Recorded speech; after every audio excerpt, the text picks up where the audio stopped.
Hello students, welcome back to elite tutors. चलिए इस video में हम स्टार्ट करने वाले हैं problem set 4 geometric construction maths 2 का पार्ट 1 वीडियो। और इसमें हम देखेंगे सिर्फ क्वेश्चन नंबर 1 और क्वेश्चन नंबर 2, जिसमें से क्वेश्चन नंबर 1 अगर आप देख रहे हो तो सिर्फ वो ऑब्जेक्टिव है जिसमें सिर्फ 3 क्वेश्चन है, और क्वेश्चन नंबर 2 में एक डायग्राम है जिसको हमें करना है। तो शॉर्ट वीडियो है, शुरू करते हैं। सबसे पहले जो क्वेश्चन नंबर 1 है वो देखते हैं। क्या लिखा देखिए, the number of tangents that can be drawn to a circle at a point on the circle is dash। इसका क्या मतलब है कि द नंबर ऑफ टेंजेंट्स मतलब कितने टेंजेंट्स आप ड्रॉ कर सकते हो, टेंजेंट्स के कितने नंबर्स हो सकते हैं। लेकिन वो टेंजेंट कैसा रहेगा, देखिए दैट कैन बी ड्रॉन, वो टेंजेंट आप ड्रॉ कर सकते हो कब, कहाँ से, to a circle from circle समझिए, ऑन सर्कल से, at a point on the circle मतलब वो पॉइंट जो है सर्कल के ऊपर रहेगा। फॉर एग्जाम्पल देखिए, अगर आपके पास एक सर्कल है और वो जो पॉइंट है देखिए at a point on the circle, वो पॉइंट सर्कल के ऊपर रहेगा। सपोज करिए ये वो पॉइंट है। अब यहाँ से आपको टेंजेंट ड्रॉ करना है, तो यहाँ से अगर आप टेंजेंट ड्रॉ करोगे तो सिर्फ एक टेंजेंट ड्रॉ कर सकते हो स्टूडेंट्स। अब अगर आप ऐसा कोई सोचोगे तो वो सेकंड हो जाएगा, आप ऐसा सोचोगे तो वो ये पॉइंट पे आ जाएगा। इस पॉइंट से पास होने वाला सिर्फ और सिर्फ एक ही टेंजेंट हो सकता है, और वही उसका आंसर है यहाँ पे ऑप्शन नंबर सी कि 1 यहाँ पे इसका आंसर आ जाएगा। सिंपल है। चलिए इसके बाद नेक्स्ट क्वेश्चन देखते हैं।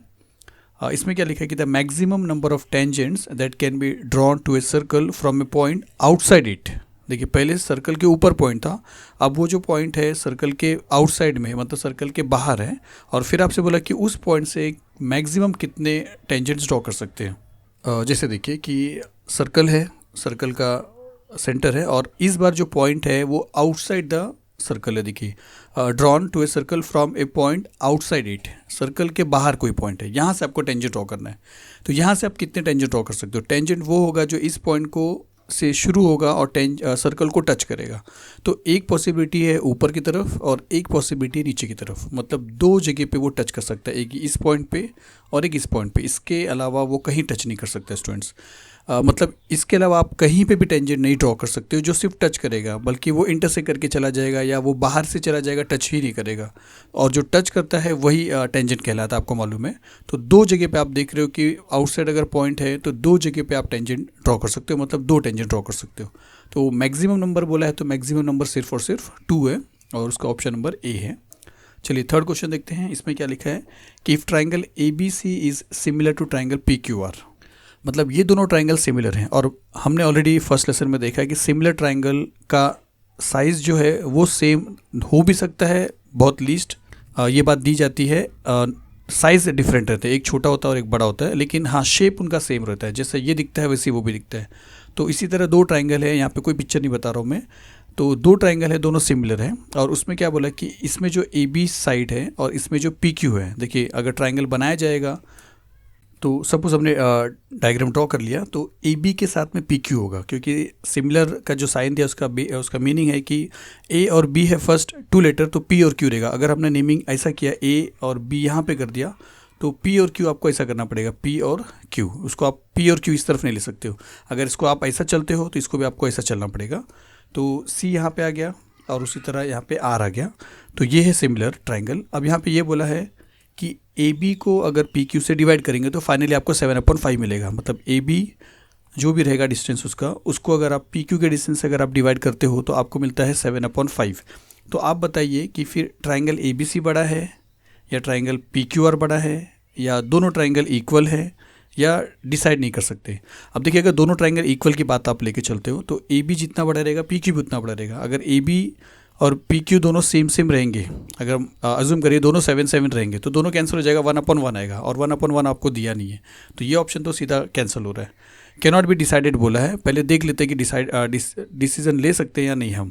अज्यूम करिए कि ये 42 है और ये 30 है, तो ए बी के प्लेस पे अगर आप 42 लिखते हो और पी क्यू के प्लेस पे अगर आप 30 लिखते हो और इसको 6 के टेबल से कैंसिल करते हो तो 6 5 30, 6 7 42। तो यहाँ पे बड़ा नंबर आया कब, क्योंकि यहाँ का नंबर बड़ा था, और यहाँ पे छोटा नंबर कब आया, क्योंकि यहाँ का नंबर छोटा था। और ये करस्पॉन्ड कर रहा है पी क्यू को और ये करस्पॉन्ड कर रहा है ए बी को। तो ए बी सी जो ट्राइंगल है ये बड़ा है। और दूसरा एक हिंट ये है कि जिसके मतलब जिस साइड के सामने वाला नंबर ग्रेटर होता है वही ट्राइंगल बड़ा होता है, ये आपने ऑलरेडी देखा है। तो ए बी सी ट्राइंगल यहाँ पे ग्रेटर है, तो डिसीजन हम ले सकते हैं। कैनॉट बी डिसाइडेड ये रॉन्ग हो जाएगा, पी क्यू आर बड़ा होगा ये भी रॉन्ग हो जाएगा, ए बी सी बड़ा हो जाता है। तो यहाँ पे जो इसका ऑप्शन है वो है triangle A B C is bigger. चलिए क्वेश्चन नंबर 1 में सिर्फ 3 ही क्वेश्चन था। क्वेश्चन नंबर 2 देखते हैं।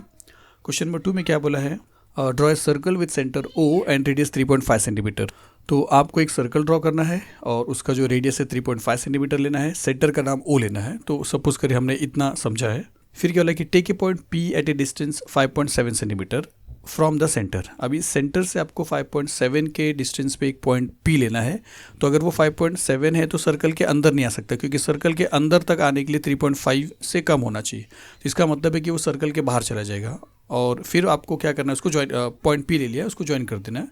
फिर आपको बोला कि draw tangents to the circle from the point. इस पॉइंट से आपको 2 टेंजेंट ड्रॉ करना है, क्योंकि आपने देखा कि 2 ही टेंजेंट पॉसिबल है।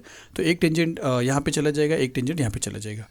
तो चलिए ये रफ डायग्राम है, इसका हम फेयर डायग्राम देखते हैं। तो सबसे पहले आपको 3.5 सेंटीमीटर रेडियस लेके एक सर्कल ड्रॉ करना है। तो चलिए 3.5 सेंटीमीटर मेजर करते हैं कंपास में। तो चलिए 3.5 मेजर करते हैं। तो ये है 3.5। उसके बाद एक सर्कल बनाते हैं। 3.5 सेंटीमीटर लिया है। तो चलिए अभी आपने एक सर्कल ड्रॉ कर लिया है 3.5 सेंटीमीटर लेके। अब आपको क्या बोला कि take point P at a distance 5.7 centimetre from the centre. अब ये सेंटर है, नेमिंग हम बाद में करेंगे। इस सेंटर से आपको एक पॉइंट लेना है P, और जो रहेगा 5.7 सेंटीमीटर के डिस्टेंस पे। तो यहाँ पे आपको स्केल रख के 5.7 जहाँ पे भी आएगा, जिस तरफ भी आएगा, नॉर्मली आपको ये साइड ड्रॉ करना है। तो चलिए स्केल यहाँ पे रख के 5.7 डिस्टेंस पे एक पॉइंट मार्किंग करते हैं। तो स्केल रखा 5.7 समवेयर यहाँ पे आ जाएगा। तो यहाँ पे मार्किंग करेंगे और एक लाइन ड्रॉ करेंगे। तो चलिए लाइन ड्रॉ कर लेते हैं यहाँ पे एक। तो ये पॉइंट हो गया P, जिसको हम नेमिंग बाद में करने वाले हैं। और आपको करना है कि आप यहाँ से 2 टेंजेंट ड्रॉ करना है, क्योंकि बाहर के एक पॉइंट से 2 ही टेंजेंट ड्रॉ कर सकते हैं। उसके लिए आपको ये जो सेगमेंट आप देख रहे हो 5.7 सेंटीमीटर का, इसको आपको हाफ करना है, परपेंडिकुलर बाइसेक्टर्स का ड्रॉ करना है। तो मोर देन हाफ लेके एक अर्क यहाँ पे, एक अर्क यहाँ पे ड्रॉ करेंगे। फिर कंपास को यहाँ पे रख के ऐसा अर्क और ऐसा अर्क ड्रॉ करके एक सीधा लाइन ड्रॉ करेंगे परपेंडिकुलर। फिर वहाँ से आपको एक सर्कल ड्रॉ करना है, या आपको 2 मार्किंग करना है, आपका काम हो जाएगा। तो चलिए इसको हाफ करते हैं पहले।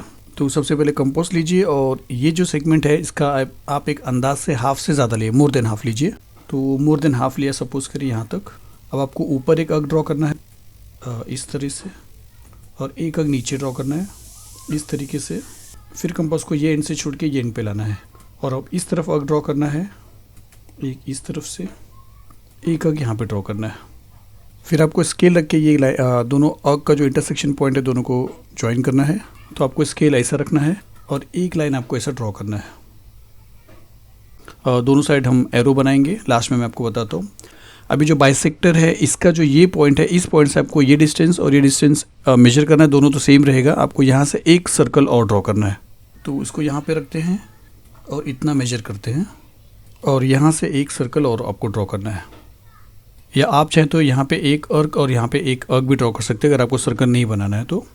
उसके बाद देखिए ये जो पॉइंट ऑफ देख रहे हो अपने, ये जो सर्कल ने पहले वाले सर्कल को जो इंटरसेक्ट किया, ये पॉइंट को और ये पॉइंट को अगर आप मिला दोगे तो ये टेंजेंट बन जाएगा, और ये पॉइंट को और ये पॉइंट को मिला दोगे तो ये टेंजेंट बन जाएगा। तो चलिए दोनों को ज्वाइन करते हैं। तो स्केल रखिए ऐसा, और यहाँ से इसको ज्वाइन कर दीजिए इस तरीके से, और सेम यहाँ पे भी करिए। तो स्केल को यहाँ पे रखिए और एक लाइन आप इस तरफ ड्रॉ कर लीजिए। तो ये हो गया आपका फेयर डायग्राम। चलिए इसको नेमिंग कर लेते हैं, लेबलिंग कर लेते हैं, और फाइनली आपको डायग्राम इस तरह दिखेगा। तो चलिए ये क्वेश्चन फिनिश होता है और यहाँ पे ये वीडियो फिनिश होता है। तो चलिए मिलते हैं नेक्स्ट वीडियो में। Thank you very much.